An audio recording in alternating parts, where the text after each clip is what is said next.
The egg was already screaming when Senna Harrow came around the fish stalls with a mended mule harness over her shoulder, and a man in iron mesh gloves was already reaching for it. It did not scream the way a child screams. It screamed the way green wood screams in a fire, a long splitting whine from inside the shell, pitch to carry, pitch to find someone. Half the salt market had stopped to stare at Garl Pitch's junk stall, where the thing he had sold all week as a river stone polished, very old, now rocked in its crate of straw and ran with hairline cracks that glowed at the edges like a banked coal breathed upon. Senna knew what it was before she knew she knew. The saddlery held the garrison contract.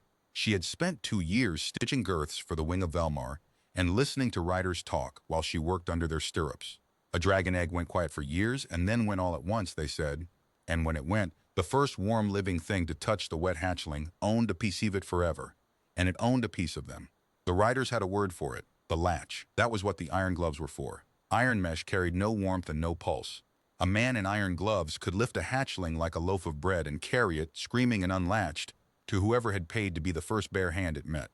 "Crate it," the gloved man said. He was lean and gray-faced, dressed like a grain factor, and he said it the way men say things they have said many times before. "Pitch the lid now." Garl Pitch did not move. He had gone the color of his own dead fish. "You said it was dud stock, Vetch. You said it'd never quicken." You said the lid. The shell burst. Not all at once.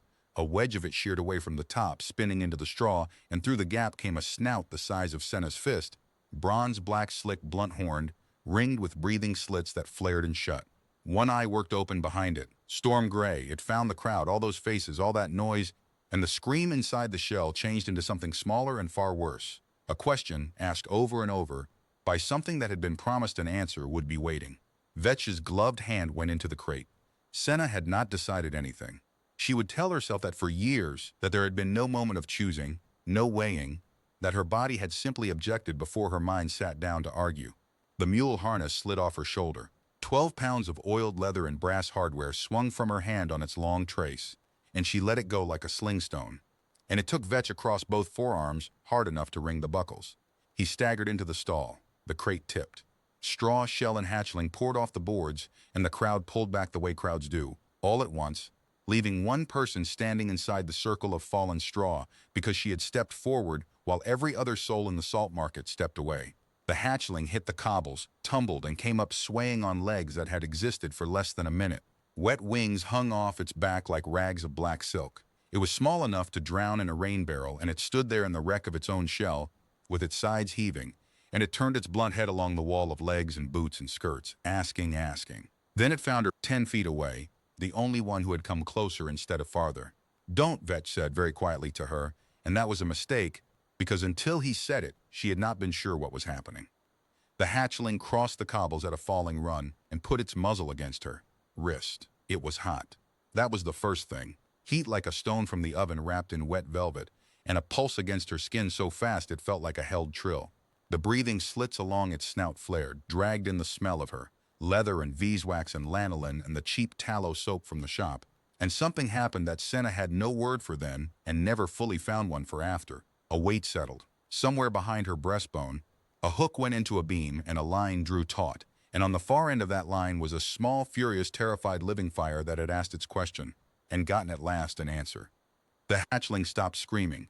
In the silence, the whole market heard the click of its breath settling, and the whole market heard Vetch say, "That animal is paid for." "Then your buyer should have caught it," Senna said. Her voice came out steadier than she had any right to.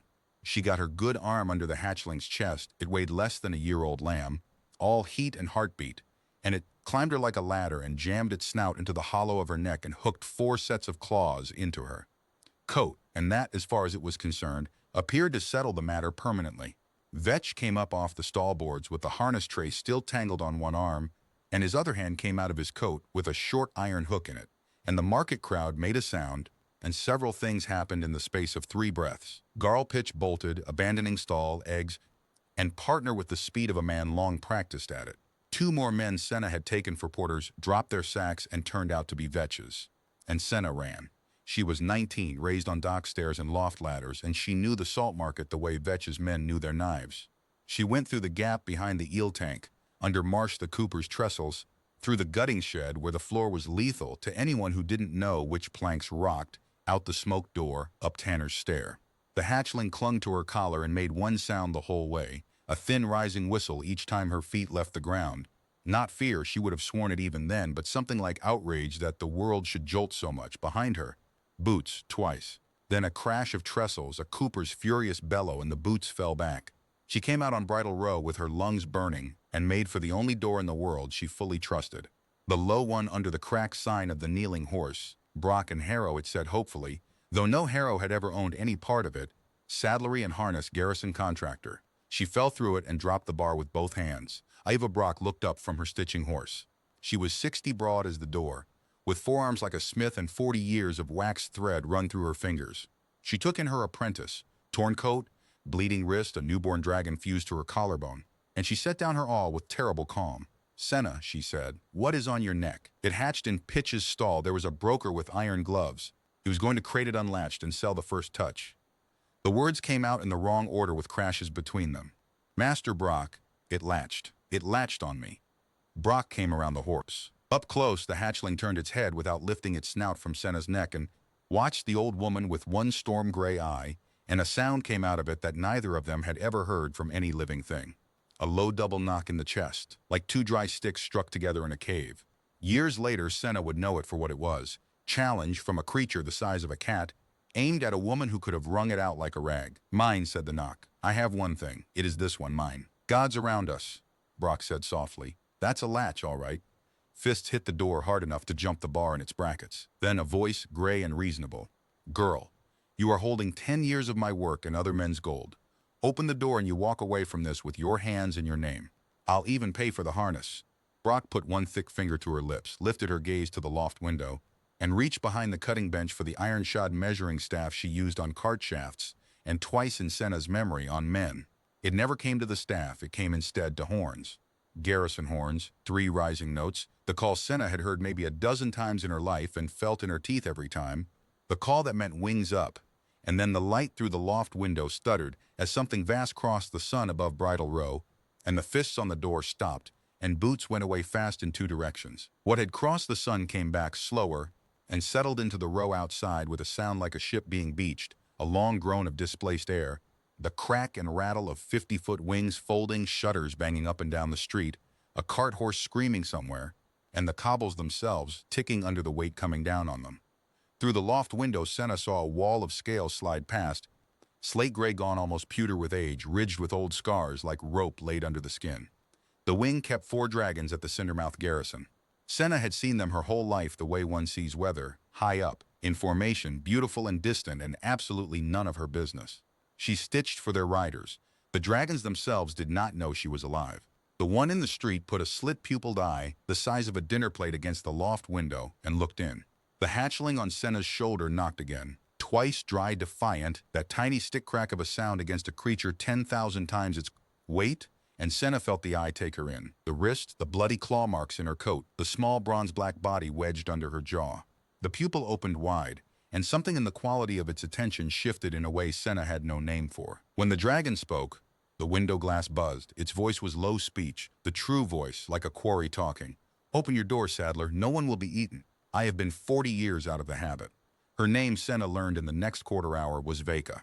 She was the Ares envoy to the garrison of Cindermouth, a battle dragon retired from the line, sworn to the accord between her kind and the realm of Velmar, with a torn-sailed left wing and a list of dead riders she did not discuss. The clutch the egg had been stolen from was hers to find. 11 eggs had been taken off a convoy from the Velspire cliffs in the spring, lifted whole in their warming crates while men fought and died around them. 10 were still missing. The 11th was at this moment hiding its face in the collar of a saddler's apprentice, while the street outside filled with the wing's soldiers and the wing's questions. The man asking most of the questions arrived within the hour, a horse, in the slate and bronze of the wing, with a marshal's plain torque at his throat, and Senna knew his face before anyone said his name, because his face was on the recruiting bills pasted to half the walls in Cindermouth. Marshal Aldous Rame, commander of the Western Wing. The bills showed him younger, standing under a dragon's shoulder, under the words, "The line holds the sky." In Brock's shop, with the hatchling asleep at last inside Senna's coat, it had fallen asleep all at once, mid-knock, the way the newborn of every species do. Riem sat on the stitching horse like a man who had used one before, and was quiet for a while, and then said, "Tell it from the fish stalls," she told it. He did not interrupt. Behind him his adjutant wrote, and outside the window the old dragon's eye rested on Senna the whole time unblinking. When she finished, Riem looked at her wrist for a moment. At the latch mark, where the hatchling's first breath had pulled, a faint bronze flush under the skin that had not faded and never would. Then, not unkindly, in the manner of a surgeon naming a disease, he said, "What you have is called a mislaid bond. I want you to hear the law, because everything that happens after tonight follows from it, and none of it is about you." He recited without effort, the way men recite what they have built their lives on. Delacta the Iron Line, Article the 3rd. A dragon of the accord shall bond only to a sworn lancer of the saddle rolls, trained to the line, subject to the line. A bond mislaid outside the rolls shall be severed before first molt, while severance is clean. He looked up. The rolls are men under lance oath, apprenticed at 12, sworn at 16. That is not this shop's fault, and it is not yours. You did a brave and decent thing in that market, and the wing will remember it. The severance is set for dawn. The hatchling stirred inside her coat, turned, sighed, knocked once against her ribs in its sleep, and settled. Senna heard herself say, "What does severance do? It unmakes the latch." Beastright Eldane has done 40 of them. A pause, the first hitch in all his smooth recital. "Most before first molt are clean. Most," Senna said. "Most," said Marshal Rame, and stood and put on his hat. "You'll lodge at the garrison tonight. The animal stays calmer if the latch bearer is near, and I'd sooner it calm. The Airy has lost 10 eggs to brokers this spring, and I have a war office across the channel buying dragon eggs through middlemen, and a market full of witnesses, and one recovered hatchling."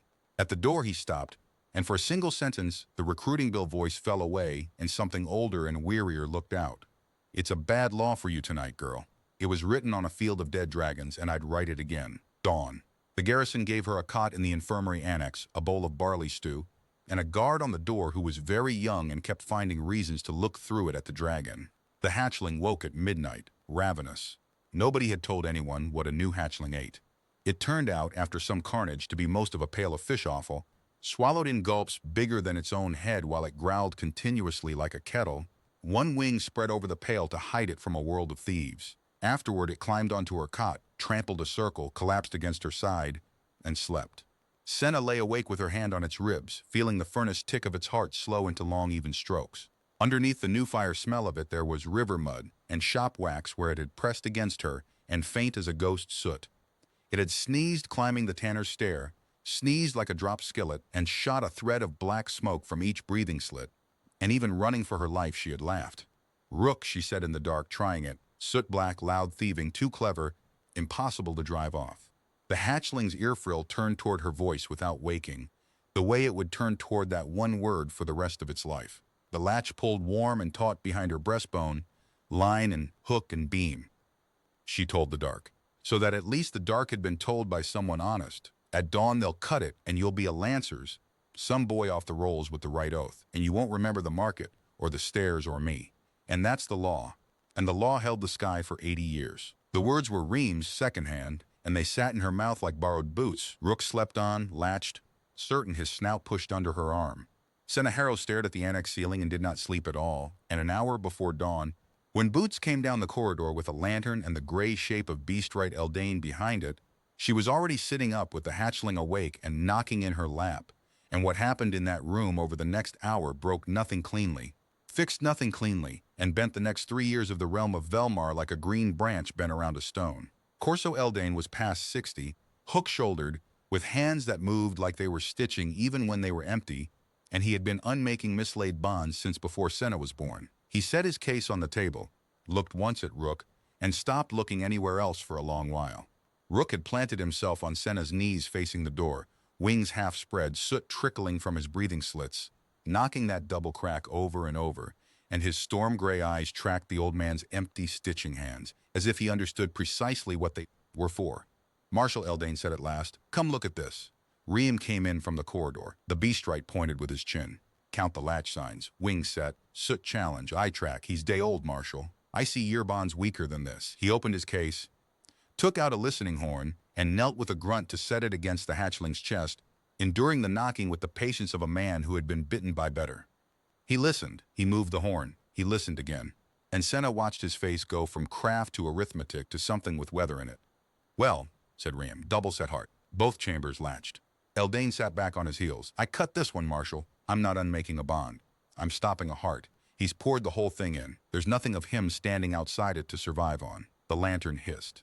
Out in the yard, through the one-high window, the bulk of old Veka shifted in the dark, and Senna understood with a chill that the envoy was listening, had been listening all night, through a stone wall the way dragons did. First molt is 4 months out, Reem said. And the law says before first molt. The law says while severance is clean. Eldane packed the horn away with hands suddenly brisk. Nothing about this is clean. You want it done anyway, you fetch a different rite, and you bury the Aries' 11th egg after the spring they've had, and you explain it to that. A jerk of his head at the window, at the great listening dark. Senna sat very still, her arms around the knocking hatchling, while the two old men looked at each other over her head, the law and its instrument, and the silence stretched. Options, said Reem like a man at a map table. Wait the molt and resound him. Bonds shift young. Maybe he opens a chamber and we cut clean at half a year. Eldane's voice said what he thought of the odds. Or run him latched to the girl and retest at every molt. It's been done. It has never been done. It's been done twice, said Eldane. Both wartime.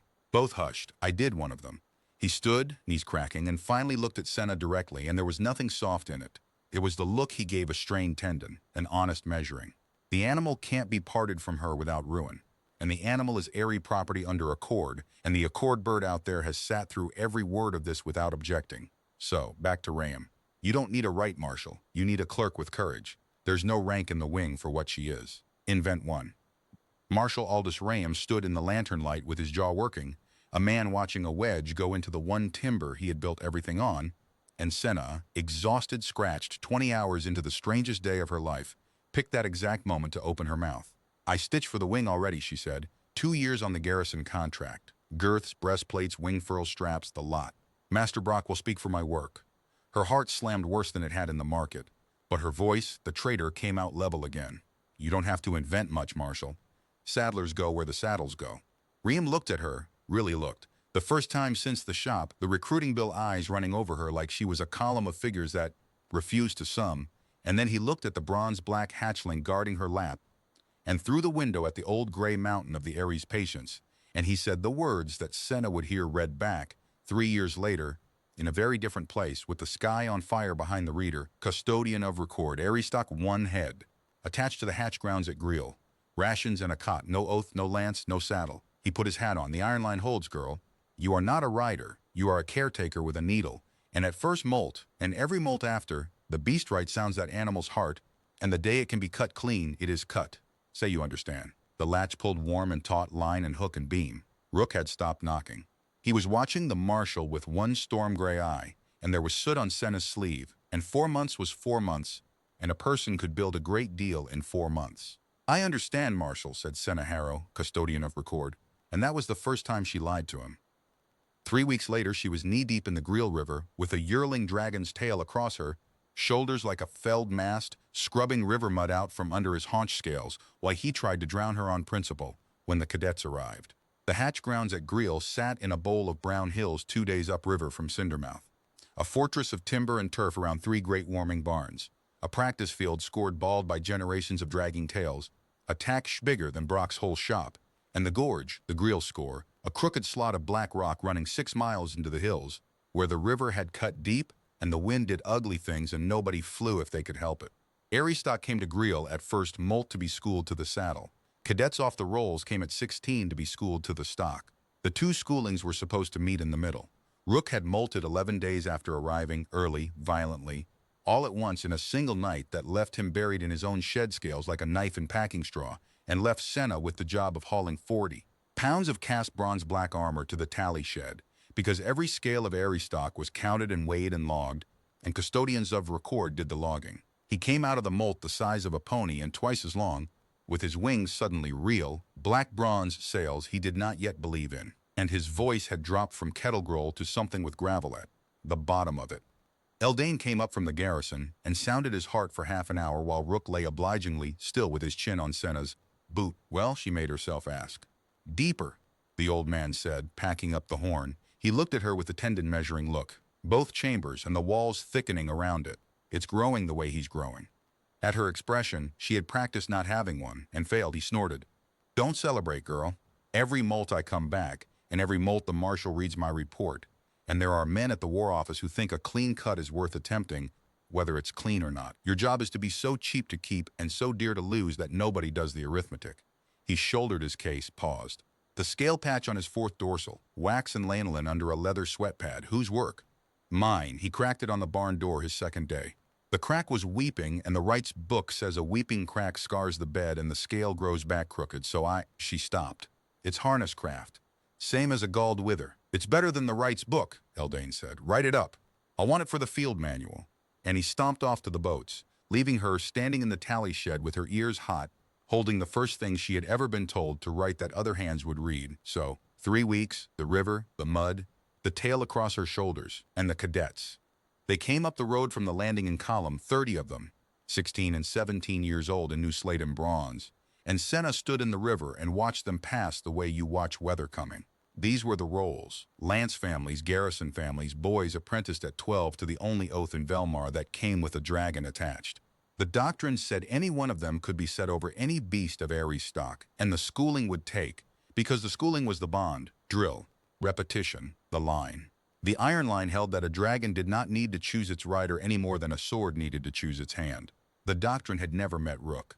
The familiarization yard at Greel ran on a simple plan. One young dragon, stake ground, one cadet at a time walking the approach line with a feed pail and a wing furl strap under the eye of wing leader Harl Dorn, a rider of 20 years' service with a voice like a quarry blast and a deep institutional suspicion of anything not covered by the drill book. Ares stock at Greel had been through the warming barns, through handling, through 100 small surrenders. By the time a cadet walked the line, the young dragon had usually decided that humans came with food and meant weather, and the schooling took. Rook watched the first cadet walk the approach line, waited with perfect courtesy until the boy was committed past the midpoint stake, and then turned his back, lifted his tail, and sat down facing the opposite fence where he remained, a bronze-black monument to refusal, until the pail was withdrawn. He did the same to the second cadet. To the third, who tried the flank approach the drill book recommended for reluctant stock, he did the same thing fractionally faster, so that the sitting down arrived at the exact moment the boy reached the midpoint, with the timing of an insult. Again, said Wing Leader Dorn. They went again. For 11 days they went again. Every cadet in the column, every approach in the book. Rook developed a repertoire. There was the sit, there was the yawn, deployed mid-approach, all 80 teeth of it. There was a thing the cadets came to call going to stone, where he simply lay down with his chin flat to the ground and became, for all practical purposes, terrain. He was never violent, not a snap, not a wing buffet, not so much as a soot sneeze at a cadet, which Senna, who washed soot out of her own hair weekly, understood to be its own precise message. Violence would have been engagement. Rook declined to engage. The roles did not exist. There was one person at Greel, and she was usually in the tack shed, and between exercises he lay against the fence nearest its door with his eye on it. On the 12th day, Wing Leader Dorn changed the plan. Senna was called to the yard and ordered to stand at the far fence, in Rook's eye line. So the stock settles. With her there, Rook stood beautifully, breathed evenly, watched the approaching cadet with bright, unblinking attention, and at the midpoint stake glanced once at Senna, once at the cadet, and made, into the waiting silence of 30 cadets and one wing leader, the dry double knock he had not made since he was a day old. Mine, said the knock. It carried across the yard like a stick cracked over a knee. One of the cadets laughed. Senna learned his name inside the minute, because Dorn blasted it the length of the yard, Maller, and the logger came to attention. A tall, dark-haired boy, with a Lance family's easy shoulders and a grin he was visibly fighting and losing to. Dane Maller, of the Mallers of Hartswood, third generation on the rolls, first in his class at everything that could be ranked, and the only person at Greel apparently enjoying the catastrophe. Something funny, cadet? No, wing leader. A pause precisely as long as a held grin. The dragon thinks so, wing leader. That cost Maller 3 days stable duty, and it cost Senna her comfortable invisibility, because the story of the knock went through the hatch grounds by supper, and by the next morning the question had stopped being which cadet would take the bronze-black yearling and become something else, something that followed her through the tack shed door and sat down at the corner of every conversation. What exactly is the custodian? Aneth Crow put it to her straight, the way she put everything. Crow ran ground signals for the hatch grounds, the flag and lamp and whistle language by which the field talked to dragons aloft, a lean gray cropped woman of 50 who had taught the signal code to half the riders in the Western Wing and was forbidden by Article the Third from ever once using it from a saddle. You know what you are? Crow said, watching Senna oil a training girth. You're a question they thought they'd never have to answer walking around in boots. 30 years I've flown every one of those dragons from the ground. My voice in their ears, my flags in their eyes, every maneuver they know. The article says the saddle, so the saddle is the one place my craft can't go. She tested a whistle, 2 notes, falling. Out on the field, far off, a drowsing dragon's head came up. They wrote a wall, girl. You were born on the wrong side of it like me. Difference is, and she looked at Senna for a long moment with something that was not quite envy and not quite warning. The wall was built before anything ever latched onto me. Senna kept her eyes on the girth. The latch gets cut when it's clean to cut. I'm a caretaker with a needle. Said Aneth Crow. And I'm a flag on a stick past the wax. The summer went to work on them all. Rook grew the way fires grow, ahead of every chart the tally shed kept.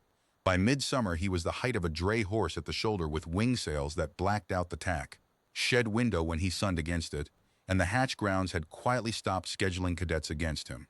The official line in the logbook, Senna wrote the logbook, was stock not yet receptive, familiarization deferred. The unofficial line, which she heard through the tack shed wall, in Wing Leader Dorn's quarry blast tones, was that the Ares 11th egg was a 4-ton mistake nursing on the wing's budget, that the custodian arrangement was the rot at the root of it, and that Marshal Rame should have cut the thing in the annex and weathered the Ares grief, because what exactly was the wing going to do with a war-bred dragon that no man on the rolls could touch? It was Dane Maller, of all people, who answered that. He turned up at the tack shed on a gray autumn morning, mid-motion, the way everything at Greel happened, while Senna was halfway under Rook's chest re-rigging a sweat pad, and Rook was halfway through deciding whether the visit was worth opening both eyes. 4. And he stood at the regulation distance with his hands empty and said, I have a wager with my whole barrack that I can't learn anything from you. 15 cadets say a custodian's got nothing to teach the rolls. I'd like to lose it. From under 4 tons of dragon muffled, you'd like to lose it? My family's been on the rolls 3 generations, Maller said. My grandfather flew at the Reach. I've heard the article read at table like grace, every feast my whole life, and I have now watched that animal refuse the entire drill book for a season while you walk under his ribs like furniture, so either everything I know is incomplete or I'm seeing things. I'd like to find out which. Also, with the grin arriving, stable duty's character forming, and I laughed at the right moment once already. Rook opened the second eye. Senna slid out from under him, wiped her hands, and looked at this boy the doctrine had been built for, asking the doctrine's question honestly.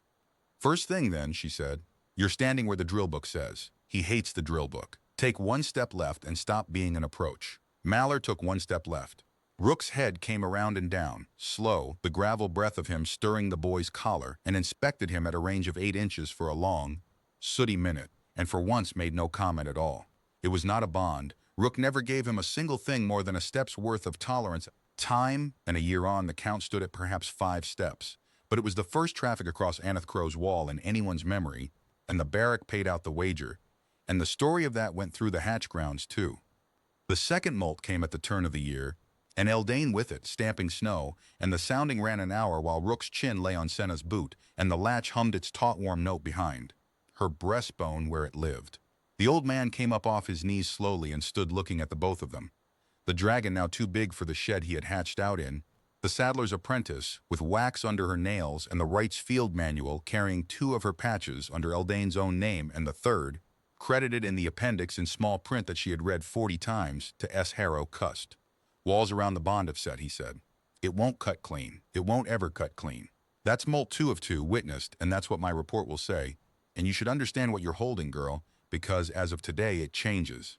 He packed the horn slowly, deliberately, an old man giving himself room to choose words. Up to now you've been a temporary arrangement to wait and see. As of my report, you're permanent, the latch-bearer of a war-bred airy dragon coming into full growth, standing permanently outside the rolls. The article has no shelf for that. And things with no shelf, Senna, get decided by whoever's holding them when the shelf gets built. He went out into the snow.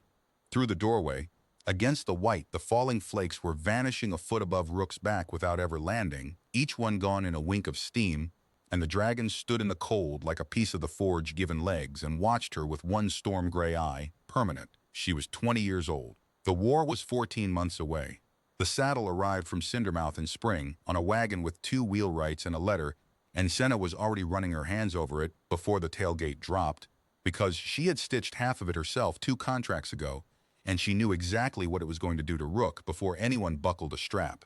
The letter was from Marshal Rame, read aloud to the assembled hatch grounds by Wing Leader Dorn, with the satisfaction of a man vindicated by post. The stock designated Area 11 would be schooled to saddle effective immediately. The latch was a veterinary circumstance, not a military one. The iron line held that schooling, not sentiment, made a war dragon, and the wing did not maintain 4 tons of unserviceable stock through a second budget year. Riders of the garrison would attend in rotation. The custodian would assist. The custodian assists, Dorn repeated, folding the letter, looking at her over it, from the ground. The regulation saddle of the Western Wing was a masterpiece 80 years old. Senna could have recited its pattern blind. The twin trees, the 4-point girth meeting at the brass standard ring under the keel, the lance keepers, the wing furl straps, every line of it refined across 3 generations to fit the deep-barreled slate and bronze stock the Airy, bred for the line. It was the best saddle in the world for the dragon it was designed around. Rook was not that dragon. He had come out of his molts long-keeled and deep-chested, built more like the old gorge-bred flyers in Veka's bloodline than the broad barrels of the line. A chest that knifed down between his forelegs, big breathing room behind it, shoulders set far forward. Senna had measured him monthly for the tally shed for 2 years. She had drawn him the way saddlers draw, in girth lines and bearing surfaces, and the drawing said plainly that the regulation 4-point would seat its standard ring directly over the keel edge where there was no flat bed for. It gall him inside a week and put the main buckle's strain across the one line of his chest that flexed deepest with every wing beat. She said so. She said it to Dorn with the drawing in her hand in the tack shed quietly before the first fitting. The pattern, said wing leader Dorn, held the sky for 80 years. Assist custodian. It went in the end almost exactly as the drawing said. Rook, who suffered the fitting with a courtesy that frightened her, standing stone still with his eye locked on Senna in an arrangement she understood perfectly. I endure this because you are watching, was galled raw along the keel edge in 5 days. The first rider in the rotation never got aloft. At the mounting block, Rook simply walked, gently and without malice, in a circle, presenting his far side, the saddle, and a geometry problem for 40 minutes until the rotation was suspended. The second week, lunged on the long line under saddle with no rider at all, he flew. Crow's flags ran him through climbing turns, and the whole field stopped to watch, because for all the soot and the sitting down, nobody at Greel had ever seen the 11th egg really fly. And it turned out that what lived inside that long keel and those black bronze sails was the kind of flying that made old riders go quiet. Then the girth standard ring shifted on the bad bed, bit him mid-turn, and he came around and down the lunge line at the fence at Dorn, who held the line, not striking, never striking, but landing in front of the wing leader close enough to bathe him in forge heat with a sound in his chest that no one present had heard from schooled stock. And Senna was between them before she had decided to be, both hands on the hot black chest saying his name. He stopped for her. Everyone saw it. He stood down off the killing note in his chest for a saddler's apprentice with no oath and no rank, eye to eye with the wing leader of the hatch grounds across her shoulder, and then turned his head away with colossal disdain and began to graze, leaving Senna and Dorn looking at each other over the wreckage of the doctrine between them. That night she unstitched the regulation saddle to its trees on the tack shed floor and rebuilt it. She worked the way Brock had taught her, no genius to it, only craft. Moved the bearing surfaces to where the animal actually was.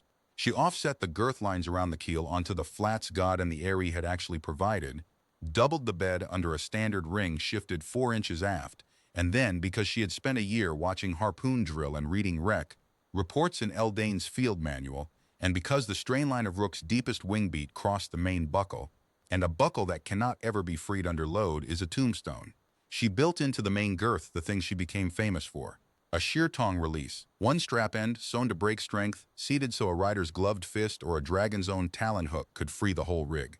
In one pull, but seated where no thorn strike, no snag, no panic could free it by accident. She tested it 200 times by lamplight. Then she put it on her own dragon at gray dawn and lunged him herself. No flags, no line, just her voice. And Rook flew an hour and landed and pushed his snout into her chest, and there was not a mark on him. You understand what you've done, Aneth Crow said from the fence, because of course Crow was there. Crow missed nothing that happened on that field at any hour. You built tack for a dragon that no man can ride, that flies for nobody but you. There's one rig like that in the world now, girl, and one pair to fit it. I built a girth that doesn't gall him, Senna said. Said Crow, and looked at the saddle a long time, and said nothing else, which from Crow was a thunderclap. Veka came to Greel that same month. Officially, the old envoy was the Aries eye on its growing stock, billeted on the bluff above the river where the warming barn smoke kept her, joints loose. In practice, she lay on the bluff like a gray ridge that had always been there and watched everything that flew with the unblinking patience of 40 years of war. The first time she saw Rook lunge, the real flying, the gorge blood flying, her head came up off her forelegs and stayed up. She summoned Senna that evening, there was no other word for it. A dragon of the Accord asked the hatch grounds for a particular human the way a quarry asks for a particular stone. Senna climbed the bluff path in the long light and stood in front of a head longer than she was tall, and the old dragon studied her, and the wind moved in the dry grass for a while. "He flies in his sleep," Veka said at last. The low speech buzzed in Senna's boots. "On the bluff I hear it at night, wings working. He flies down the dark in his dreams, and he is alone there, and he does not know the high wind, and the high wind is where dragons die."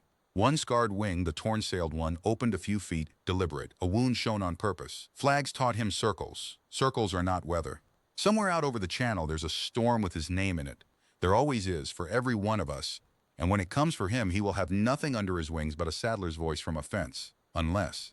Senna's heart had begun to slam, slow and hard. Unless. You know the slot of rock south of this place. It was not a question. Wind runs foul down it. Updrafts at the elbows, sheer over the lip, dead air behind the towers. Everything the high wind will ever do to him, that gorge does at 1/10 scale, close to the ground, where mistakes bruise instead of kill. The great eye, dinner plate wide, pupil open in the dusk, came down level with hers. He will not learn it riderless. He flies to wherever you are standing and circles you like a moth. He cannot learn it under a lancer. There will never be a lancer. So the arithmetic, latch bearer, you have been doing it since the annex.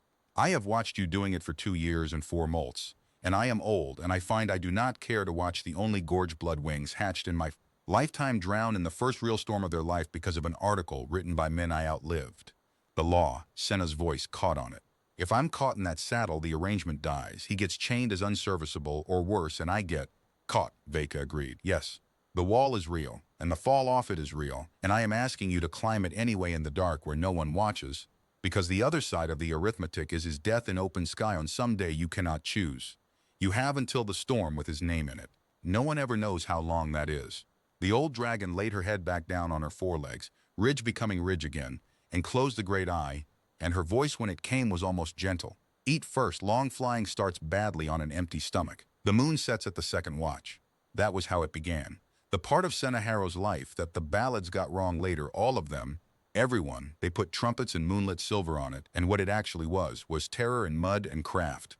2 and 3 nights a week for over a year while the hatch grounds slept, a girl with no oath walked a war dragon down the river path to the mouth of the Greel score with her own rebuilt saddle on his back, and got up onto the one animal in the world that wanted her there, and learned, mistake by bruising mistake, everything the article said she could not hold. The first night Rook would not go past a walk with her weight aboard.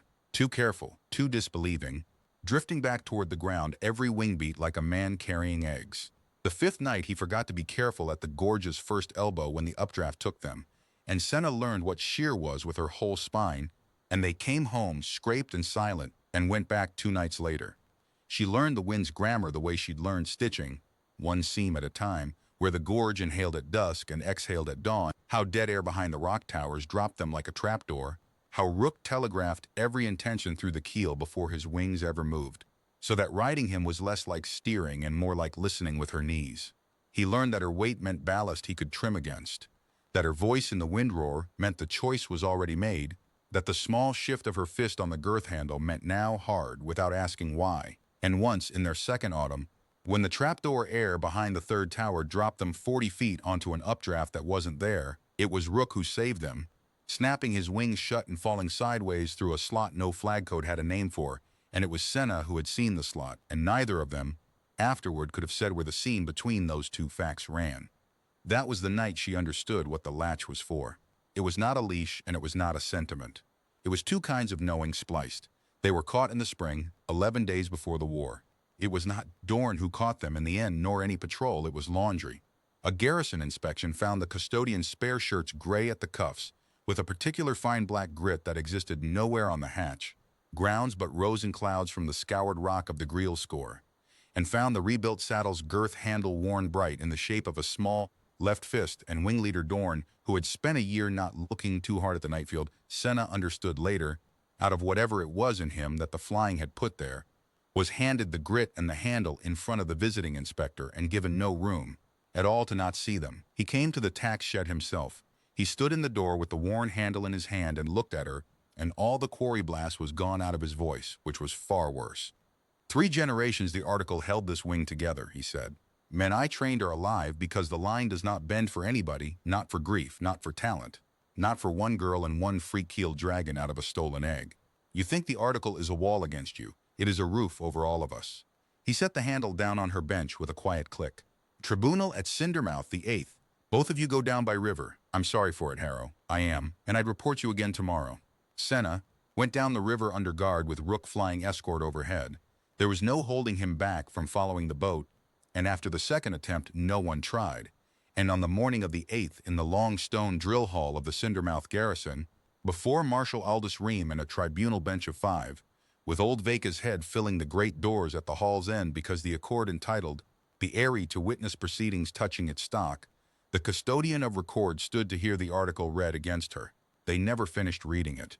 The adjutant was 4 sentences into Article the 3rd. A dragon of the accord shall bond only to a sworn lancer of the saddle rolls. When the door of the drill hall banged open under the fist of a signals runner with the sea still on his boots, and the dispatch he carried crossed the hall hand to Marshal Ream, who read at once, stood up, and ended 80 years of peace in 9 words.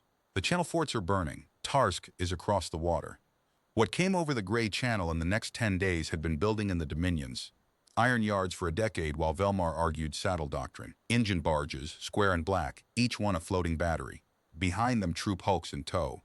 Above them nothing at all, because the Dominion of Tarsk flew nothing and had planned accordingly. Tarsk had no accord and no Airy. What Tarsk had was foundries and a military philosophy older than the Iron Line and uglier, that anything which could not be manufactured could not be trusted, and anything that could not be trusted could be shot down. They had spent 10 years building the tools to shoot it down. The forts at Greymouth and Hetha were ash by the time the tribunal bench reached the coast road, and the question of one custodian and one mislaid bond went into a drawer in the marshal's files, unresolved. In the way of wars, which never suspend questions, Senna would learn, but only raise their stakes out of sight. She was attached to the Western Wing's field train as a saddler. Nobody decided in any grand way. The wing was mobilizing. The wing's tack went where the wing went, and the best harness hands in the West went with the tack. Rook was entered on the muster as Airy 11, ground stock, unserviceable, and assigned to the heavy train, where he hauled timber and fresh-killed beef and forge coal with 5 other unbonded Airy dragons too young or too old for the line, and was thereby fed, occupied, and kept within a half-mile of the one person his whole heart was latched to. An arrangement Marshal Ram signed without comment and without meeting her eye. She saw her first air battle from a supply ridge above Hetha, 3 weeks in, and it broke something in her she had not known was whole. The wing went in the way the wing had always gone in, by the book, in stepped echelons, 4 dragons to a step, the formation that had held the sky for 80 years, against raiders, against gorge pirates, against everything except a grid of guns laid out by men who had spent 10 years reading that book. The Thornshot batteries did not aim at dragons. They aimed at altitudes. They walled off the air in tiers of iron hail exactly where the doctrine said the steps would be, and the echelons flew into it the way water flows into a channel cut for it, and Senna stood on the ridge with a wing furl strap doubled in her fists and watched slate and bronze dragons she had stitched for fold up in the air. 2 died over Hetha. A third, a big line-bred bull called Marrow of the West, came down behind the ridge with a screw harpoon through his wing sail and his rider dead on his back, and lived. And it was Senna's crew that cut him out of his wrecked harness while he screamed, and that was where she found it. Not in a dispatch, in the wreckage, with her hands. The harpoon had not hit the rider, and it had not hit the heart. It had hit the saddle. It had struck the brass standard ring of the regulation 4-point girth dead center, and the screw threads of its head were not a general-purpose pattern.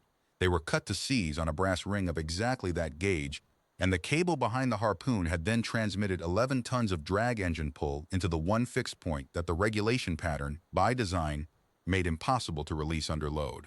Marrow had been reeled out of the sky by his own girth, like a fish by a hook through its own keel. The wing wound was incidental. The saddle was the target. She went through the rest of the wreck salvage that night by lamplight, harpoon head by harpoon head, and then through the quartermaster's recovered ordnance crates, with the certainty rising in her like floodwater.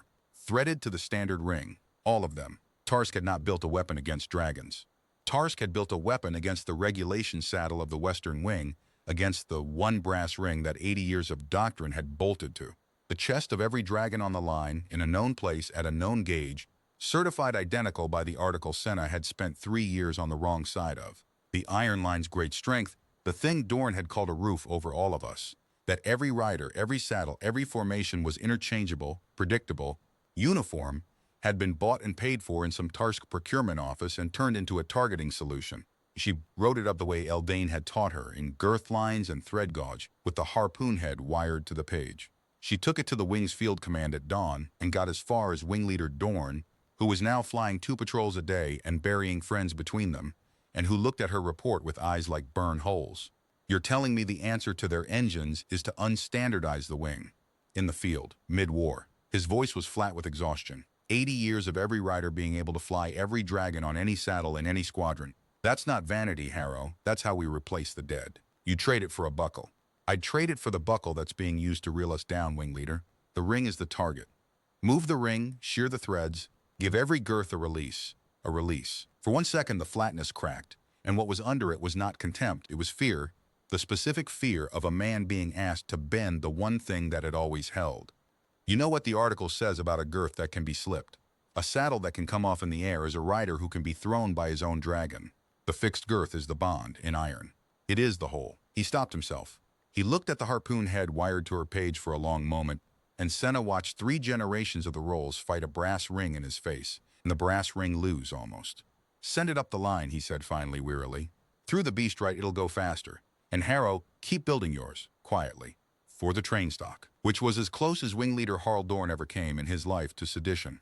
Eldane carried it up the line. Old Corso Eldane, who had no rank a soldier, was obliged to salute, and a 40-year habit of being obeyed anyway, took her report into the marshal's tent and stayed an hour, and came out with his jaw set and the report still under his arm, and told her what she had already guessed, that the War Office had read it, and the War Office position was that re-rigging the Wing mid-campaign was impossible, that the losses were within doctrinal tolerance, and that the custodian's analysis, here the old man's voice went dry as shed scale, showed initiative unbecoming her classification. Within tolerance, Eldane repeated, looking off down the picket lines, where the gaps were. I've sounded every heart in this Wing, girl. I'll tell you what's within tolerance. Nothing, not one. He pushed her report back into her hands. Build your rig, every spare hour, every spare hide. Train crews first, then any rider who asks you private-like. I'll sign the requisitions, and we'll let the War Office discover in its own time that the field manual has a new appendix. He was quiet a moment. S. Harrow cussed, he said, in small print, and laughed at nothing, and stomped away to his rounds. So she built. Through that first summer of the war, in the wrecked country behind a retreating front, in barn lofts and forge tents, and once flat on her back under a wounded dragon holding a fid in her teeth, Senna Harrow re-rigged the Western Wing 1 girth at a time, unofficially sideways on Eldane's requisitions and Dorn's blind eye. The sheer tongue release went onto the train stock first, then onto the dragons of riders who came to her bench at dusk without insignia and stood, turning their helmets in their hands until she set it for them. You want the buckle.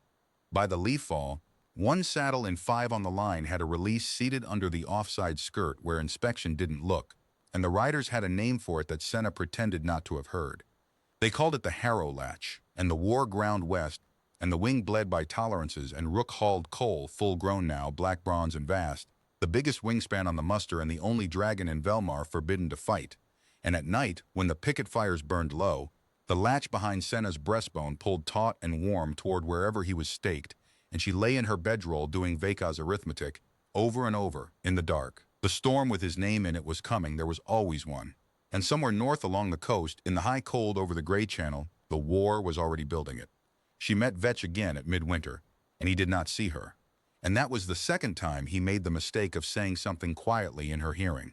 It was at a prisoner pen outside the river ford at Calder's Dyke, where the Wing salvage train had come in with captured engine parts, and the prisoner being walked the fence line in a good coat was not a soldier.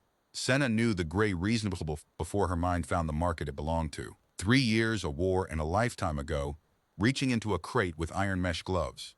A Tarsk procurement officer, the provost called him now, taken off a grounded barge with a strong box of papers. And the papers, when Eldane got his beast rights privileges near them, told the story Velmar had been refusing to read for 3 years. 10 eggs. The 10 that were never recovered, off Veka's stolen clutch convoy, the spring rook hatched in a market stall.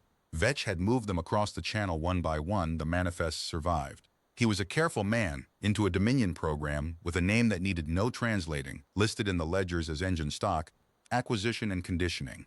Tarsk had not stolen dragon eggs out of wonder. They had stolen them the way they did everything, to learn whether the enemy's great weapon could be manufactured. Hatched on iron by handlers in mesh gloves latched to nothing. Raised in pens, in harness, on rations, like engines. And the program had failed, and the manner of its failing was the cruelest sentence Senna ever heard read aloud. Of 10 eggs, 3 dead in the shell. 4 dead before first molt. Wasted, the ledger said. Failure to feed cause not determined. And Senna, who had once felt a day-old creature pour its entire furious existence down a latch into her wrist, because the alternative was a question with no answer, sat with her fists pressed to her mouth and could have told them the cause. 3 survived to harness. They flew, the assessors wrote, adequately. Low ceilings, no initiative, no weather sense. Pen flyers, gun carriers, armored and bitted and flown on cables off the barge decks as spotting platforms. There was a Tarsk word for them in the margins that the translator rendered, with clinical exactness as the gray ones. They proved it, Eldane said into the silence of the salvage tent, very old that night. 50,000 crowns and 10 murdered eggs to prove the one thing the Ares been telling us for free since the Accord. The animal is not the weapon. The bond is the weapon. You can't make it in a pen and you can't take it in a raid, and the poor doomed bastards across the water wrote it up in triplicate and filed it. He looked at her then, sharp under the grief. And so do we, girl, so do we. We just filed ours as an article. Senna walked out of the tent and down the horse lines in the iron cold, and found Rook awake at his stake at the end of the heavy train, watching for her down the length of the camp as he always was, always. And she stood against his foreleg with her forehead on the warm black scale, while the latch hummed its taut note between them, and away north the winter sky over the channel flickered, all night, with the silent lightning of the guns. Dane Maller was upside down at 400 feet with a Tarsk cable hauling his dragon out of the sky when the Harrow latch stopped being sedition and became doctrine. It was the second spring of the war, over the shingle flats at Renmouth, and Senna saw the whole of it from the forward tack line, because by then the forward tack line was where she lived. Maller flew third in his echelon now, sworn rider, 19 months, mounted on a quick slate-gray female called Sixth of Autumn, whom Senna had girthed herself one dusk in the leaf fall, with the boy standing by turning his helmet in his hands and grinning his fighting grin and saying, "Fit my saddle with the thing I'm not supposed to know exists, custodian, and make the stitches lie flat. My grandfather inspects me by letter." A harpoon took Sixth of Autumn through the off-wing sail and seized, not on the standard ring, on the wing bone itself, bad luck, the kind no rig can engineer away, and the drag engine on the barge below took up the cable, and the whole sky tilted wrong. A dragon cabled through the wing cannot fight the reel. She could only spiral down the shortening line, screaming, toward the gun deck and the waiting mesh, with Maller hanging in his straps. Doctrine for a cabled pair was grim and explicit. Squadron mates dive the cable and try to shear it with talon hooks before the wheel brings you in range of the deck guns. 2 tried. The tiers of thorn shot walling the air around a drag engine existed to stop exactly that, and they were stopped, bleeding, short. What Doctrine did not cover was a rider with a release under his fist. Senna was too far to hear what passed between Dane Maller and his dragon in those 4 seconds, and Maller ever after swore it was nothing, no words at all, just a knowing, but the whole tack line saw the result. The boy pulled the sheer tongue. The girth parted. Saddle, straps, lance keepers, and 70 pounds of regulation tack tore free down the cable's pull, fouling the line, and Maller went out of the wreck of it in a hunter's arc, free-falling clean, while Sixth of Autumn, unburdened of every strap Tarsk had built its threads to seize, snapped her wings shut, rolled out from under the fouled cable's whip, took the harpoon's tear as a tear and no more, and dove. She caught her own rider out of the air at 200 feet, the way dragons had caught falling things in gorges for 100,000 years before anyone wrote an article, and came home low over the flats carrying him in her forefeet like a kit, and landed at the forward tack line shaking and bloody and alive, and set the boy down on his feet in front of Senna's bench. The silence on that line was the loudest thing Senna ever stood inside. Then Dane Maller, third generation of the Rolls of Hartsward, took off his helmet, looked at the saddleless, strapless, surviving dragon beside him and at the saddler in front of him, and said, in the carrying parade voice his family bred for, words that went down the front faster than the dispatches, write it in the manual, beast right. The fixed girth reels, the Harrow latch flies. And then quieter, only to her with no grin on it at all. That's twice something of yours has held me up, custodian. I keep count, even if the wing doesn't. The wing, as it happened, had started counting. Rec tallies were arithmetic even a war office could not classify away. Cabled pairs on fixed girths were lost at 4 and 5. Cabled pairs with the release survived more often than not. Marshal Rayam signed the field order at Renmouth 11 days later, All line saddles to be fitted with the sheer-tongue release, pattern of the Western Wingfield Manual, Appendix 9, and if the order did not say the name every rider used it anyway, and the small print in Appendix 9 no longer said cussed. It said nothing. The space where her classification belonged was blank, because there was no rank in the wing for what she was, and the shelf, as Eldane had promised, was being built around her hands while everyone pretended not to watch. Corso Eldane never saw the order signed. The Tarsk raid that burned the field hospital at Calder's Dyke came at dawn, off a fast galley, at the one bend of the river where the pickets were thin. A torch and blade raid, deliberate, aimed at the wing's wounded stock the way everything Tarsk did was aimed, at the part that could not be quickly replaced. They reckoned correctly. The Velmar could rebuild forts faster than it could rebuild dragons. They reckoned without an old hook-shouldered man who had spent 40 years deciding that nothing lost was within tolerance. Senna got there with the salvage crews while the canvas was still burning, and the survivors told it plainly, because plain was the only way it could be told. The wounded stock had been staked in rows, splinted, drugged, half of them flightless. Eldane had gotten the handlers moving, gotten the stakes pulled, gotten 2 rows aloft and a third hobbling for the tree line, and when the raiders came through the smoke at the last row, at a drugged yearling with a wired wing who could go nowhere at all, the beast right of the Western Wing, who held no rank a soldier was obliged to salute, was standing in front of it with a tent pole and was obeyed by no one, because there was no one left to obey him, and stood anyway. The yearling lived. The Wing's dragons had come back off the morning patrol by then, and what came down on that galley when they saw the hospital burning was not doctrine. They buried Corso Eldane on the dike with his listening horn and a folded page of Appendix 9, and the Aerie did a thing that night that no human living had seen. Veka and the unbonded train stock and every dragon of the line not on patrol stood facing the grave from dusk until full dark and absolute silence, wings half raised, several hundred tons of fire saying nothing at all, and then old Veka spoke 5 words of the low speech that Senna carried for the rest of her life and never once translated for anyone, and the wings came down, and it was over. Among his effects, in a Beast Rights case Senna had watched him open 1,000 times, they found his last field report, finished but unsigned, dated the night before the raid. The last line of it read, "Recommend the latchbearer S. Harrow be entered to the rolls by special instrument classification rider, the article notwithstanding. The wing has been flying on her stitching for a year. Honesty is cheaper than grief." He had left the signature line blank, old fox, on purpose. She understood it the moment she saw it. It was not a report. It was a door left open for whichever of them found it to be brave enough to walk through. Marshal Rame read it. The provost logged the file to his tent, and the door stayed where it was, open, unwalked, while the war turned north and got worse. It got worse in the particular way Senna had been doing arithmetic about for 2 years. Tarsk had spent the spring losing the air battle by tolerances. The release had cost their drag engines their easy kills. The wing flew looser and meaner than its book now, and an engine fleet that could not reel dragons out of the sky was just a slow fire waiting for one, and the Dominion's answer when it came was the answer of a foundry people who had concluded that the enemy's weapon could not be manufactured, could not be captured, and could not be outshot forever. If you cannot have the bond and cannot beat the bond, you burn the bond's cradle.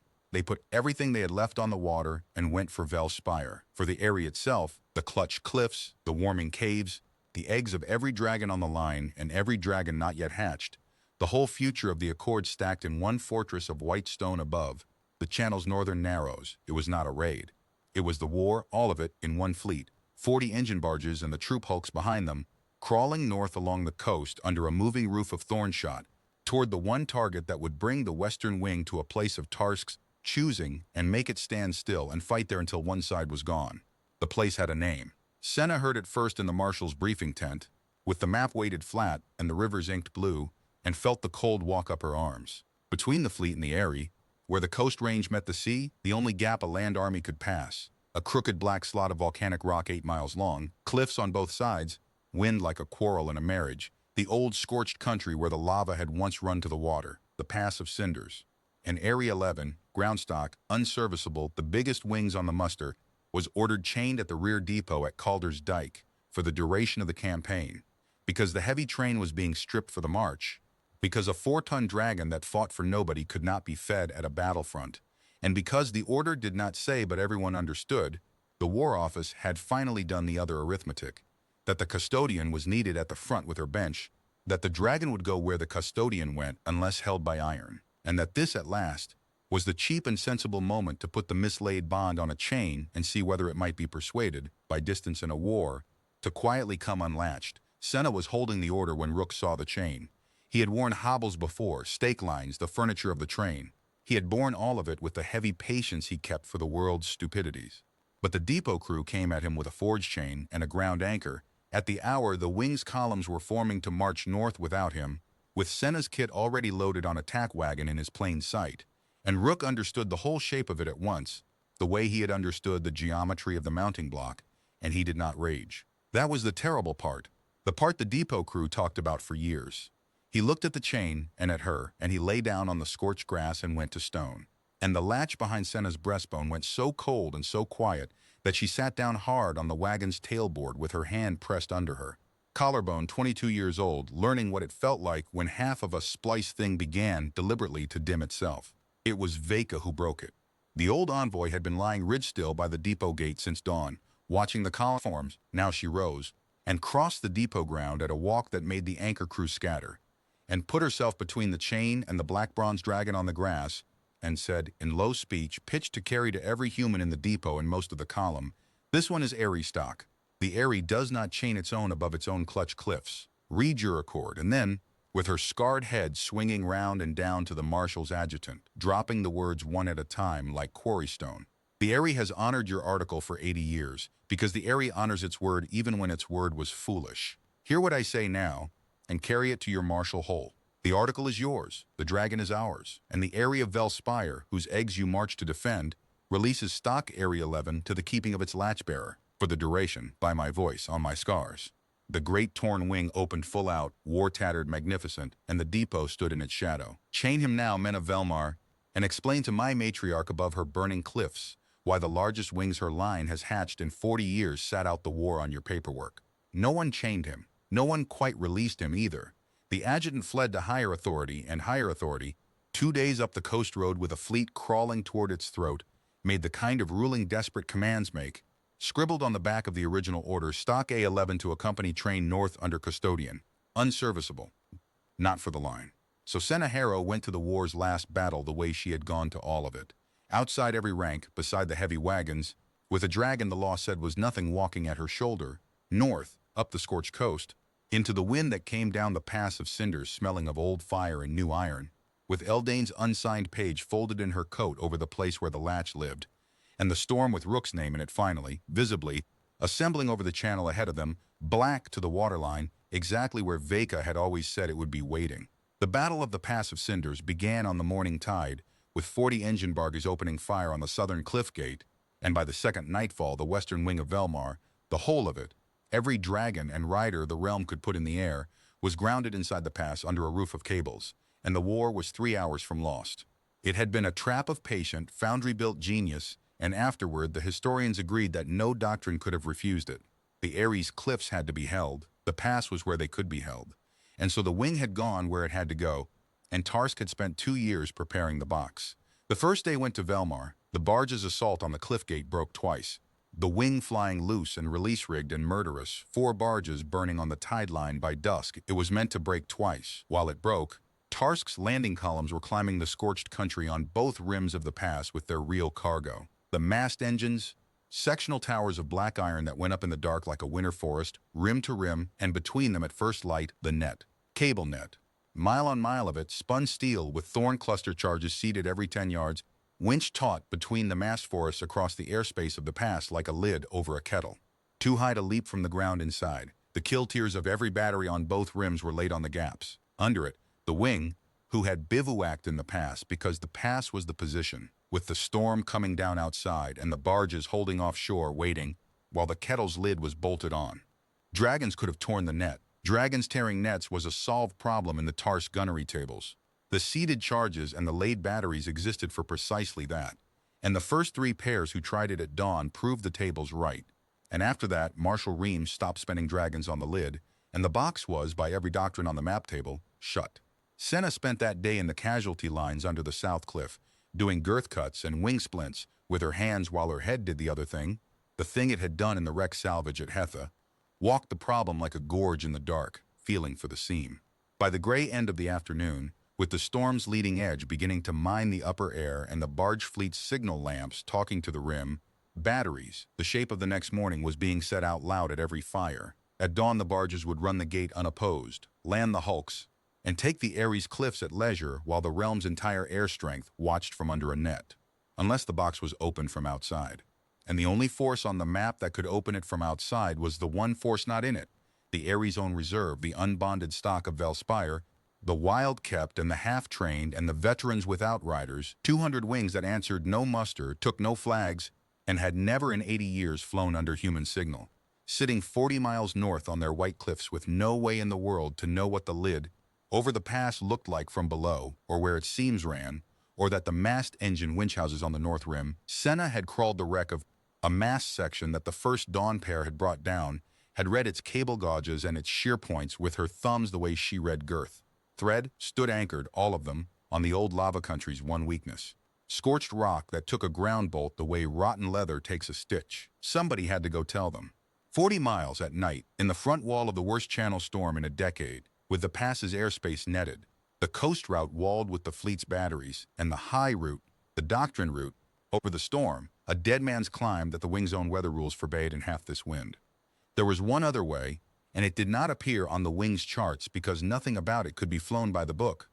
Under the weather and under the gunnery solutions, out the pass's unfinished seaward end where the lava had run to the water, the masts there stood in the surf itself, the net's last span slack above the spray, a gap no dragon of the line could thread in the dark, and then north along Kostat Wavetop, through the sea-stacked mazes in sheer and dead air pockets and salt blast, in exactly the kind of foul broken low wind that existed nowhere else in Velmar, nowhere except a crooked black slot of rock south of the hatch grounds at Greel, where for over a year, 2 and 3 nights a week, a girl with no oath had learned the wind's whole ugly grammar one bruise at a time, on the back of the only dragon alive who had studied it with her. Senna stood up from the casualty line, left her needle in its keeper, and walked through the burning dark to the marshal's position to do the arithmetic out loud. She found Aldous Rame alone at the mapboard under a tarpaulin cracking like a whip, and he heard her out, the seaward gap, the wave-top route, the winch house anchors, the reserve, without once interrupting, his face a held line in the lamplight, and when she finished he was quiet for a long moment, and then he said, in a voice she had never heard him use, "I know. I've known since the net went taut. I've been standing here an hour praying something else would be true." He looked down at the map, at the blue ink of the Narrows, and what was in his face was not doubt. It was the cost, fully counted, of the next sentence. "I have no article for tonight, Harrow. Article 3rd stands on the ground, and the ground is lost at dawn. You are the worst thing my doctrine can imagine. An unsworn rider on an unschooled dragon flying a route that cannot be ordered, and you are only craft in this wing that was built for the water we're in. I should have read Eldane's page aloud the day the provost logged it. I am reading it now." He took the marshal's torque from his own throat, plain bronze, 80 years old, and put it in her hands. "The Aerie knows my seal. Show them this. Tell the matriarch Velmar asks the reserve to open the box, north rim first, at first light. Tell her the wing rises the moment the net does. And then, last with the storm tearing at the tarpaulin and the recruiting bill face stripped down, to the old man inside it, ask not order. I've no rank over you. The realm's just learned rather late that it never had. There was no ceremony to the leaving. There wasn't time. Aneth Crow rigged signal flares to Senna's saddle rings with her own hands, 3 colors, that has to do for an alphabet girl.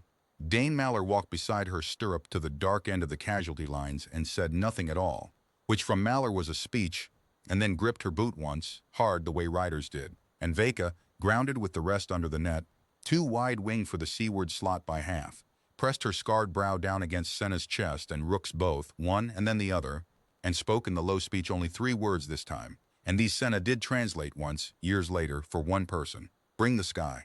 Then it was the 2 of them, the way it had always really been, a saddler and a market-stall dragon at the black seaward throat of the pass, with the surf detonating against the lava teeth, and the last slack span of the world's largest net sawing in the gale somewhere overhead, invisible. The latch hummed taut and warm. Rook turned one storm-gray eye back at her, soot streaming sideways off his breathing, slits in the wind, and Senna Harrow leaned down to the hot black scale of his neck and gave him the only order she had ever given him that mattered, the same one as every gorge night, 4 words against the storm, like home, go quiet. He went through the seaward gap between a wave and the net's bellying slack with his wingtips reading both. Afterward she could never honestly say how only that she had felt the gap arrive through the keel before any eye could have found it. Two kinds of knowing, spliced, and then there was no pass, no net, no war behind them, only the storm coast at night and 40 miles of the worst air in the world, and the two of them went down it at wave top like a knife down a seam. The Tarse picket caught them at the narrows below Heath, a third of the way north, and it nearly ended everything there. It was a sloop, lights doused, anchored in the lee of the headland, with a deck-mounted thorn thrower and a crew whose whole purpose was exactly this. The seam Senna was flying, the one route the gunnery tables couldn't wall, watched by men instead. She never blamed them for being there. It was good soldiering, the foundry mine closing its last gap. What it had not tabled was lightning. The bolt that betrayed them betrayed both ways. It lit Rook's black bronze length against the white surf for the sloop's lookout, and it lit the sloop's masts against the cliff for Senna, one frozen heartbeat each, and the thorn thrower's first burst was already airborne when Rook folded out from under it into the wave trough, so close to the water that the spray of the burst's impact rattled across his back like flung gravel. Not all of it was spray. She felt the graze through the latch before she felt him flinch. A hot line scored along his left haunch. A thornhead's kiss, an inch of hide and one cracked scale paid for one heartbeat of lightning, and then they were passed into the black behind the headland, with the sloop's second burst blinding nothing but rain. She put him down on a sea-stack ledge 2 miles on, in the lee, because the latch was telling her what he would not show. The graze burned, and 40 miles of salt blast on an open crack was how a small wound became a grounded dragon. She had no lamp and no dry corner of anything. She did it by feel, in the howl, the oldest craft she owned. Wax and lanolin worked under a sweat patch cut from her own coat lining, thumbs reading the crack scale's bed the way they had read a barn door crack on a hatchling's fourth dorsal a lifetime ago, while Rook held wing cover over her and the storm tried to peel them both off the rock. It took the time it took. Somewhere south the wing was counting the hours of the dark, and she stitched anyway, because Eldane's voice was in her hands. Nothing lost is with intolerance, and when she swung back up the latch had stopped burning and carried. Only the old taut hum, and Rook came off that ledge like a thrown spear. No ballad got that flight right either, and Senna never corrected them, because the truth was not singable. The truth was salt blinding her. Wind that punched like a fist swung from nowhere. Dead air trapdoors behind every sea stack that dropped them toward black water again and again, and every single time the gorge answered. Her knees read the keel read the air, snap turn, wings shut, fall through the slot, catch the pressure wall and climb, the 10,000 bruises of the grill score, paying themselves back one by one in the dark. The truth was Rook flying past the edge of himself for 3 hours, gorge blood burning down both wings, doing the one work his bones had been waiting for since the egg, and a moment somewhere past the midpoint, in a brief hole of quiet behind a headland, when he loosed one short blazing rope of fire out over the empty sea for no reason Senna ever found in. Any manual joy, Veka said flatly when she was told. It is joy, latch-bearer. We do it at weddings. And the truth was that in the last 10 miles the storm's full wall finally caught them, and the world went white, black, white, and Senna stopped flying him entirely, dropped the girth handle, lay flat to his neck with both arms around the latch-made flesh, and let the dragon carry it alone, which was the hardest craft she ever learned, and the whole point of all of it. Vel's spire came up out of the storm like the prow of the world, white cliffs booming with surf, warning fires guttering green in the caves, and then dragons, wild-kept reserve dragons, rising through the murk on both sides, escorting, all teeth and challenge until they got close enough to read what was on the wind. Airy blood, gorge blood, a human heartbeat latched inside it, and bronze at her throat. The matriarch of the area Vel Spire received them on the storm-side ledge with the gale standing her gray crest on end, the eldest living dragon of the Accord, Scarvis called the Grey, vast and still as the cliff itself, and Senna slid down off Rook's steaming shoulder, legs buckling, and held up Marshal Rame's torque in 2 salt-burned hands, and got 3 sentences into the message before her voice went. It did not matter. Scarvis the Grey was not listening to the words. The great head, wider than a barge hull, came down past the torque, past the message, and stopped a hand's breadth from Senna's breastbone, from the latch. And the eldest of the Eyrie read it the way Veka had read it through an annex wall on the first night of its life.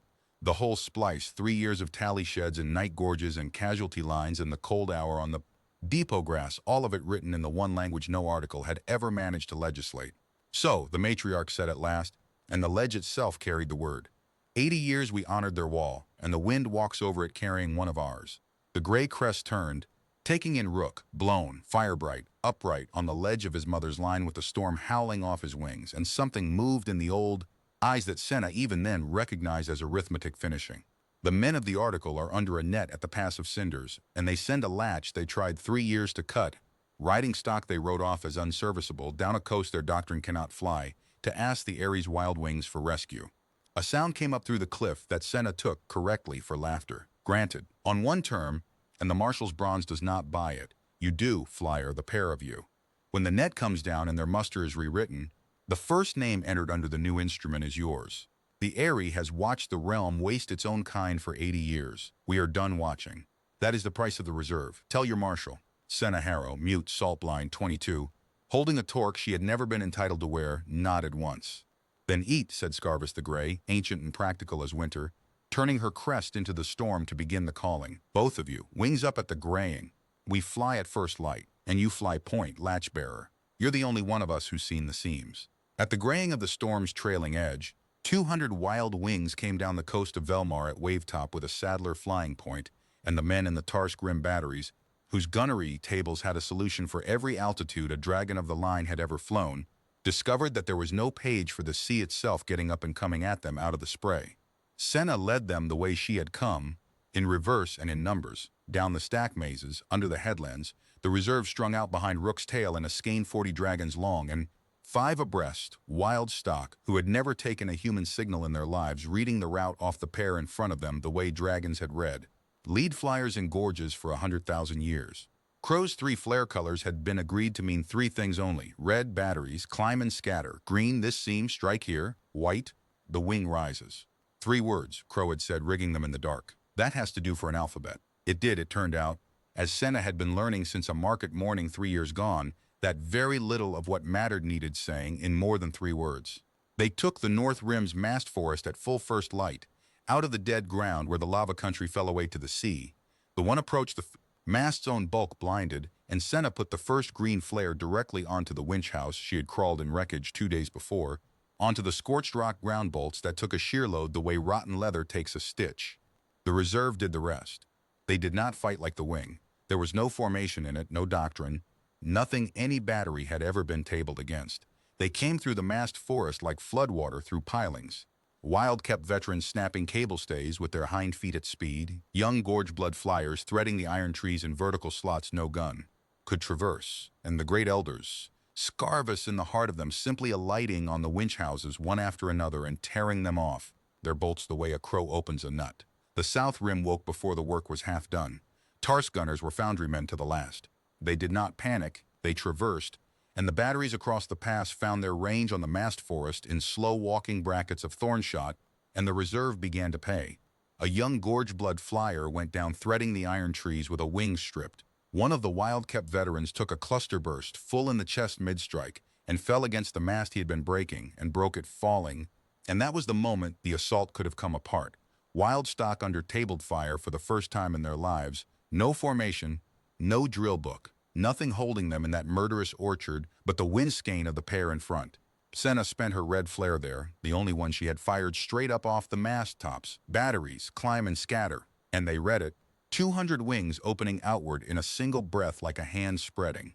And then, with the brackets walking through empty air below, she brought Rook around the seaward flank at wavetop out of every table ever written, and reformed the skein on his tail for the last 3 winch houses, while Scarvis the Grey, who had not scattered, who stood vast and contemptuous on the 3rd winch house, with shot bursting against the cliff behind her, finished tearing it from the rock at her, own pace like winter ignoring a clock. Mast by mast, anchor by anchor, the northern edge of the lid over the Pass of Cinders let go, and the net's own monstrous tension, the engineering marvel of it, 2 years of foundry genius winched tight enough to roof a battlefield, finished the work in one breathtaking rolling crack, rim to rim, the whole mile-wide web snapping southward off its dying masts and falling, thorn charges cooking off along its length like a string of festival crackers, down onto the empty scorched ground of the pass's floor, which the wing of Velmar had quietly vacated in the night, because the wing of Velmar had been told to be ready, and the wing of Velmar was. Senna fired the white flare with her own hand from 400 feet above the pass, and out of the smoke and the false dusk below, off every ledge and shelf and shadow of the south cliff where they had been staged since the middle watch, the western wing rose. She had watched them rise her whole life, high and distant, and none of her business, and she never once in all of it had seen them from above. slate and bronze breaking upward out of darkness into the level gold of first light.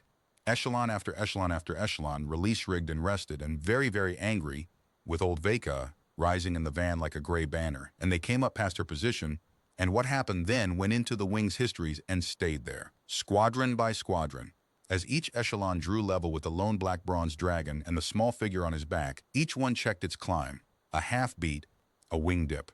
The rider's salute, given in passing, given climbing, given by every pair in the western wing of Velmar, to a saddler with no oath, flying point over a battle the law said she could not attend. Dane Maller, leading the third echelon past on 6th of Autumn, did not salute. He pulled level instead, 10 feet off Rook's wingtip, pushed up his visor, and shouted across the gap with the grin arriving like sunrise. "You're late, custodian," and was gone, climbing before she could answer, which was as well because there was no answering it, and the battle was joined. The fleet fight off the cliff gate lasted until the noon tide, and the histories tell it properly elsewhere. How the wing came down on the barge line out of the sun with the reserve harrowing the rim batteries behind them, so that for the first time in the whole war the air over a Tarsk fleet belonged to dragons. How the drag engines, robbed of their netted kettle and their tabled altitudes, reeled in nothing all morning but their own fouled cables. How the engine fleet of the Dominion of Tarsk, which had crossed the Channel 40 barges proud, broke at last not in a blaze but in the foundryman's way, by arithmetic, 4 barges burning, then 9, then the flagship's signal lamps going dark mid-sentence, then the long, slow turn of every surviving hull away from a coast whose weapon could not be manufactured, could not be captured, could not be shot down, and was now demonstrably no longer even predictable. Senna and Rook fought one fight in all of it, and it was the one the ballads, for once, got nearly right. The gray ones were on the third barge of the second line. She had known they would be somewhere. Vetch's manifest had said spotting platforms, deck flown on cables, and she had carried the knowledge north like a cinder in her boot, and when the line broke and the third barge's crew began cutting their own tow to run, she saw them. 2 dragons the color of ash, bitted and harnessed and cabled to the gun deck, wings beating in short flat tethered arcs, being towed out to sea by a fleeing engine of a foundry that had written them up as adequate and filed them. Pen raised, latched to nothing. Hatched on iron by men in mesh gloves. From eggs stolen out of a warming convoy the spring that one of their own clutch had fallen out of a smashed. Crate on the cobbles of the salt market and run, screaming its one question, down a wall of strangers' legs to her. Senna did not make a decision. She had stopped pretending, somewhere over 3 years, that the two of them made those one at a time. Rook was already turning. They came down the cable shadow of the barge's own rigging, gorge work, trapdoor air, the deck guns blind to anything that close in. And Rook took the first tether cable in his hind talons and sheared it on the strike plate of his own. Grieved the way the wild ones had snapped mast stays all morning, and Senna went out of the saddle onto the gun deck housing with her saddler's knife, and a fid, and did the only work in the world she was better at than anyone. She read the harness of the second gray one with her thumbs, Tarsk pattern, fixed girth, of course it was fixed girth, found the load line, and cut the whole iron theory of the Dominion of Tarsk off a dragon's body in 4 strokes. The gray ones rose off the deck and did not know what to do. That was the part Senna never told without stopping a moment. The 2 of them beating up away from the barge in their short, flat penflyer arcs, free for the first time in their lives and circling, because no one had ever taught them that the sky had anywhere in it to go. They were grown dragons with hatchling weather sense, mute, half feral, written off by 2 realms, and what answered them was the thing Tarsk had. Spent 50,000 crowns proving could not be manufactured, and Velmar had spent 80 years pretending could be regulated. Rook climbed level with them, soot streaming, and called. Not the challenge knock, not the war sound, but a low-carrying tone Senna had heard only once before, on a night flight out over an empty sea, at the edge of joy. And the gray ones flinched from it, and listened to it, and turned toward it the way a day-old hatchling turns toward warmth. Because the latch is not made, it is answered, and no pen anywhere had managed to take the asking out of them. They followed him home. The whole way back across the noon-bright water to the white cliffs, one off each of his wingtips, learning the long arc of real flying by, reading it off his sails, and Scarvis the Grey watched them come in to the clutch ledges, 2 stolen children of her own Eyrie, led back out of the iron, and the sound the cliffs of Velspire made then was not laughter, and not grief, and Senna, riding it in at the heart of it with her hands shaking at last on the girth handle, understood that whatever else was decided in tents and articles after this day, this part was already decided, had been decided 3 years ago on the cobbles of a fish market, and would never be argued by anyone again. The fleet was gone by the evening tide. The pass of cinders stood scorched, and netted in its own fallen lid, ringing with dragons.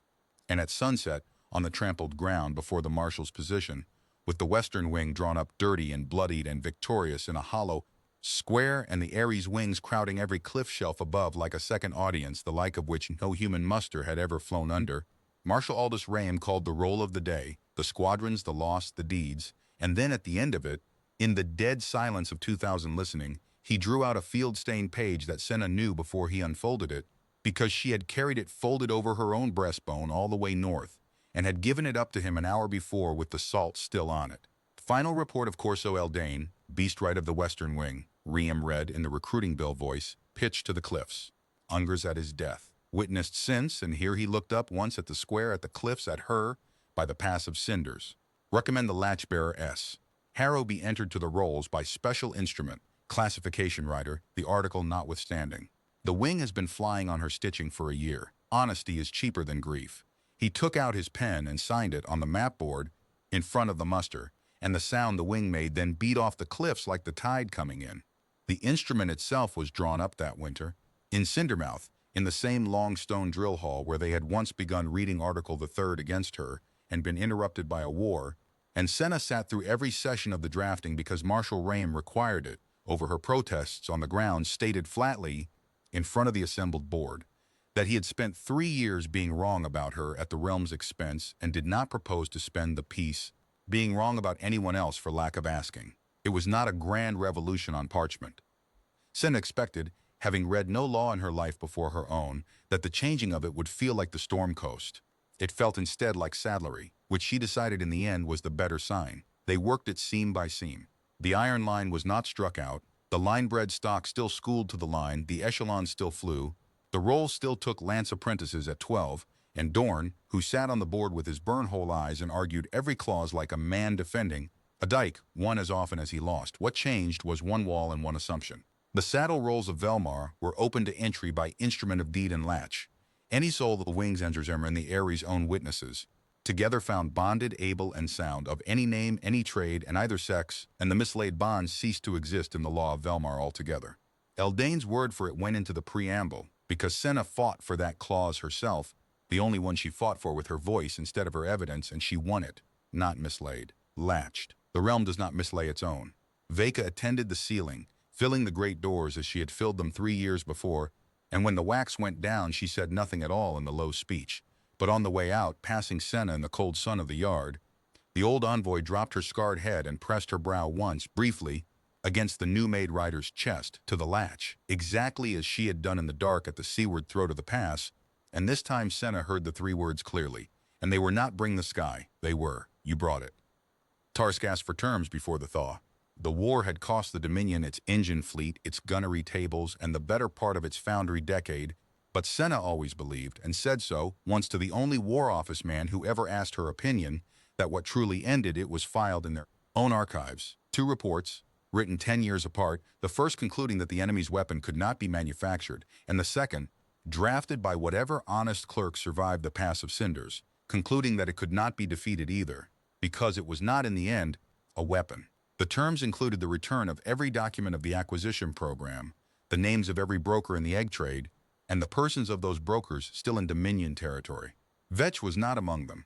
Vetch had last been seen boarding a grain ship the week the fleet broke, gray and reasonable to the end, and Senna, who had twice been close enough to that man to touch him, found she could carry the loose thread with a calm that surprised her.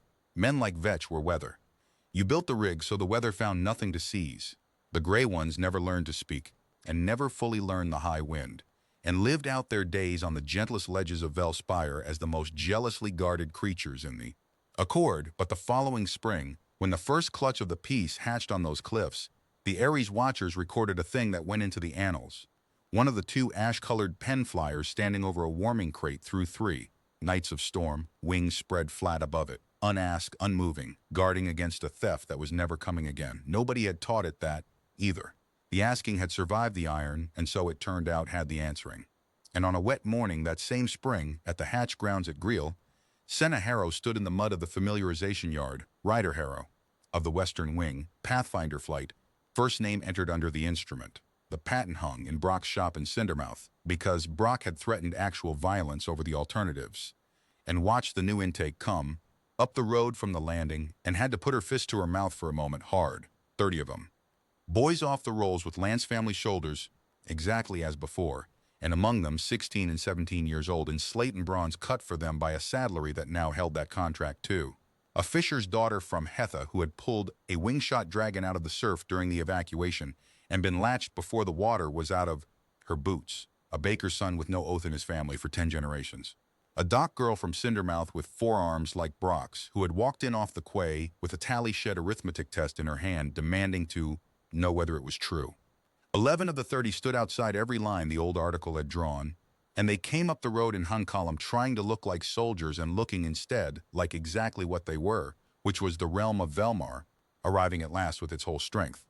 Wingleader Dorn drilled them without mercy and without distinction, and was heard to remark, at the end of the first month in the quarry blast voice, that the fisher girl sat a saddle like she'd been poured into it, and the rest of them should be ashamed, which traveled the length of the hatch grounds by supper, as everything did, and was correctly understood by everyone as the sound of a dike deciding on its own terms to become a bridge. Aneth Crow took the examiner's board at 51 years old, the same season, on a steady line-bred mare of a dragon called Weatherluck, and passed it, and flew signal rider for the Western Wing for 9 years. The flag and lamp and whistle language she had spent 3 decades, teaching from the wrong side of the wall, now writing where it had always belonged, in the sky, in the heart of the formation, at the speed of thought. The first time she went up in formation, Cinna flew point above her and looked down at the gray-cropped head and the flashing flags and found she could not see the field for a minute or two on account of the wind in her eyes, which was the explanation she gave and kept. Dane Maller made wing leader at 24, the youngest of his generation, and his grandfather, who had flown at the Reach and who had stopped answering his letters the month the instrument was sealed, appeared at Greel without warning one autumn evening, an upright old man with a cane and the article in his bones, and asked stiffly at the tack shed of all doors to be shown the latch that broke the law. Senna walked him down the lines herself, past the new intake stock, past 6th of Autumn, all the way to the end, where Rook lay vast and soot-streaked in the last sun with one storm-gray eye opening at her step the way it had opened at her step for 7 years, and the old lancer of the Reach stood looking up at the biggest wings on the muster for a long while, leaning on his cane, and finally said, not to her exactly, and not to the dragon, we wrote it because the bonded ones broke formation at the Reach, flew home to their people through the fire when the line needed them. We called it the flaw. He was quiet. The wind moved down the picket lines. 60 years I've called it the flaw, and it's the engine. It was the engine the whole time. He went home the next morning and answered his grandson's letters ever after, and when he died, years on, the Mallers of Hartswood sent Senna his lance pennant, with a note in a shaking formal hand. For the saddler. He said you'd know why. The ballads, by then, were already wrong in all the usual ways. They put her in silver. They gave Rook a wingspan that would have blotted out the moon, and the stormflight a tailwind of destiny, and the law a villain's mustache, and they put trumpets on the Gorge Knights. The Gorge Knights. Terror and mud and craft 2 and 3 a week for a year, where the entire thing had actually been built one bruise at a time while nobody watched. Senna minded for a while, in her 20s, and then stopped minding because Veka, near the end, lying in the sun on the bluff above the Greel River with her torn sail spread to the warmth, gave her the arithmetic on that too. Let them sing what they need, latchbearer. Songs are for the ones who weren't there. The ones who were there put it in the saddle pattern and the muster instrument and the field manual, where it will still be true when every harp in Velmar is firewood. You wrote in the better ink. The old envoy died the following winter, full of years in her sleep on her bluff, with the hatch ground's whole intake, boys, girls, lance blood, dock blood, standing the silence on the white field below, and her name went on to the Ares living tally, and onto Velmar's stone one both, which was itself a thing that had never been done before, and was Senna's doing quietly, like most of it. The last entry in this story belongs to a wet gray market morning in Cindermouth, 11 years after the first one. Dawn patrol out of the garrison flew a long loop over the harbor and the town, and the Pathfinder flight had the duty that week, and so it happened that Senna Harrow came up the line of the river in the first light, with the gulls scattering below her, 34 years old, wing leader of Pathfinders, with the bronze at her own throat now and the rain just ending, and brought Rook down the length of Bridle Row at 300 feet, past the saddlery, where the cracked sign of the kneeling horse had been repainted at last, Brock and Harrow, no longer hopeful, simply accurate, with Brock's name kept first because Senna had threatened actual violence over the alternatives, and out over the salt market, where the awnings were going up and the fish carts were coming in off the quay and the cobbles shone like new scale. The stall was long gone. There was a pie seller's barrow on the spot now, and the woman who ran it was setting out her trays, and 11 years of mornings had walked over the place where a crate had tipped, and a wet bronze-black hatchling the size of a cat had stood swaying, in the wreck of its own shell, asking the whole indifferent world its one question.